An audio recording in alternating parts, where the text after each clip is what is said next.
जी, खजाना time news में आपका स्वागत है। आइए नजर डालते हैं आज की खास खबरों पर। कालापीपल में भाजपा मंडल अध्यक्ष नियुक्त किए गए, जिसमें कर्मशील, लगनशील, साथ ही हर समय दुख सुख में हर व्यक्ति के साथ खड़े रहने वाले एवं पूरी ईमानदारी से पार्टी में कार्य करने वाले एवं सबके लाडले कमल मीणा फौजी को कालापीपल बीजेपी मंडल अध्यक्ष पद पर नियुक्त किया गया एवं कमल फौजी एवं समस्त मीणा समाज की ओर से लाडले विधायक घनश्याम चंद्रवंशी का आभार प्रकट किया।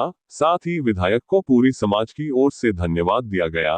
5 मंडलों के अध्यक्ष और बनाए गए मंडल अध्यक्षों का विधायक कार्यालय पर जोरदार स्वागत किया गया। कालापीपल से राजू विजय शर्मा की रिपोर्ट। लोकप्रिय विधायक जी और मंच पर आसीन सभी ज्येष्ठ और श्रेष्ठ और मेरे सामने मातृशक्ति, उनको भी प्रणाम। भारतीय जनता पार्टी के सभी ज्येष्ठ श्रेष्ठ कार्यकर्ता, मेरे मित्रगण, हम सभी, जैसे मेरे अधिवक्ताओं ने बताया कि हम सभी एक परिवार है और परिवार में किसी न किसी को दायित्व मिलता है, तो आप सभी और के सहयोग से ये दायित्व मुझे मिला है और मैं आशा विश्वास करता हूँ कि मैं इसको आप सभी के सहयोग से सफलता प्राप्त करेंगे और हमारे पूर्व मंडल अध्यक्षों से आशा करता हूं कि वो हमेशा हमारा मार्गदर्शन करते रहेंगे। हम सभी एक परिवार हैं और हमारे परिवार की रीति है कि व्यक्ति के अंतिम व्यक्ति को भी देखा जाता है, तो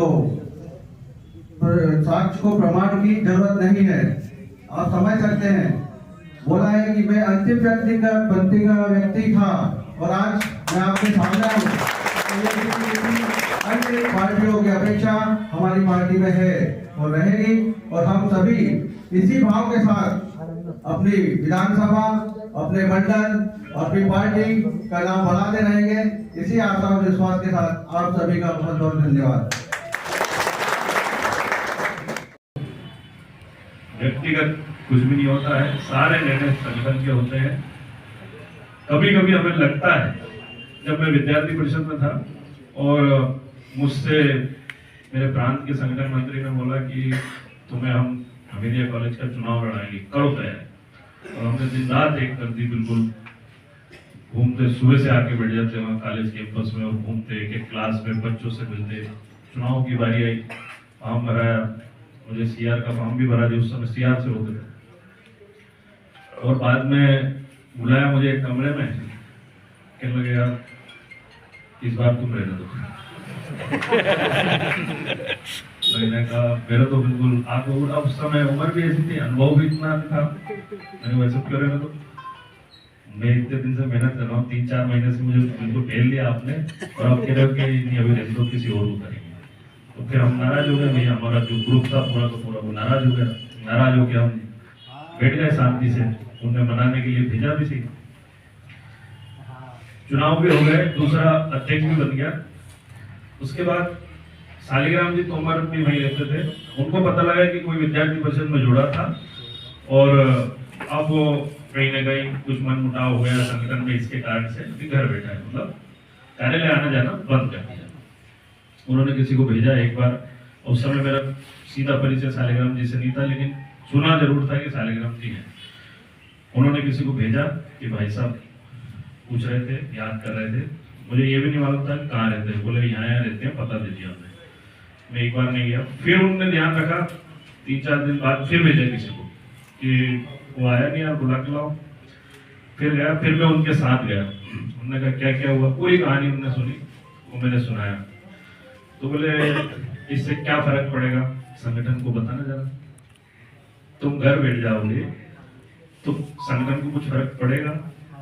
मैंने कहा नहीं पड़ेगा, लेकिन ये धोखा तो है ना भाई साहब, ये धोखा नहीं होता है। संगठन में अभी तुम काम करो, तब समझोगे, तब समझ में आएगा कि निर्णय कैसे होते हैं और निर्णय क्यों, क्या सही क्या गलत। अभी तुमने काम ही नहीं करा, उसके पहले ही कह रहे हो कि यार संगठन ने धोखा कर दिया। मैंने कहा हाँ ठीक है सर, ये भी बात सही है। फिर उन्होंने मेरे लिए फोन लगाया उन्हीं प्रांत संगठन मंत्री को कि ये घनश्याम चंद्रवंशी कार्यालय पर रहेगा और जो भी काम दोगे वो करेगा। तो आदरणीय भाई साहब ने जो आज हमारे बीच में नहीं है, लेकिन उन्होंने जो मेरे को सीख दी थी कि संगठन सर्वोपरि है। संगठन की गाड़ी से आप उतर जाओगे तो गाड़ी तो चलती रहेगी, ट्रेन तो चली रही है, आप अगर लटकोगे नहीं उस पे तो प्लेटफॉर्म पे कोई आपको ऐसे पकड़ के चढ़ाने वाला नहीं है। इसलिए संगठन की ट्रेन से हमेशा यात्रा करते रहो तो आप गंतव्य तक पहुंच जाओगे। आपने सोचा कि ट्रेन भरी हुई है, अब दूसरी ट्रेन में तो ट्रेन तो भरी रहेगी अब। और भारतीय जनता पार्टी में अब कार्यकर्ता भी बहुत हो गए हैं और अच्छे निष्ठावान कार्यकर्ता हैं। इसलिए कभी भी किसी को कोई जिम्मेदारी लगता है हमें कि ये जिम्मेदारी मेरे लायक थी, नहीं मिलती है और हम अपने मन में थोड़ा सा लेके आ जाते हैं कि नहीं मैं इस लायक था, लेकिन मजबूरी होती है निर्णय करने वालों की भी कि स्थान उतना ही है और कार्यकर्ता हमारे उस लायक बहुत है। मतलब ऐसा नहीं है कि किसी और को जिम्मेदारी मिल जाती तो वो इस दायित्व को नहीं निभा पाता, लेकिन उस लायक बहुत है। तो चयन करने में थोड़ी सी ऊपर वालों को एक देखना पड़ता है कि क्या कैसे चयन करना है। तो जो लोग अपने आप को ये नहीं माने कि हम भी इस लायक हैं, आप उससे ज्यादा आगे के लायक भी हैं। आज वही शालिग्राम जी की सीख है कि जिसके कारण से मैं आपके सामने हूँ और आज भी मैं कार्यकर्ता के रूप में हूँ। आप जो पार्टी बोलती है उसमें हम उसको जिम्मेदारी से निभाने का प्रयास करते हैं। इसलिए कोई भी अस्थायी है, ये दायित्व है। कार्यकर्ता हमेशा रहेंगे और साफ स्वच्छ सभी का कार्य। ताजा खबरों के लिए देखते रहिए खोजी खजाना टाइम्स न्यूज।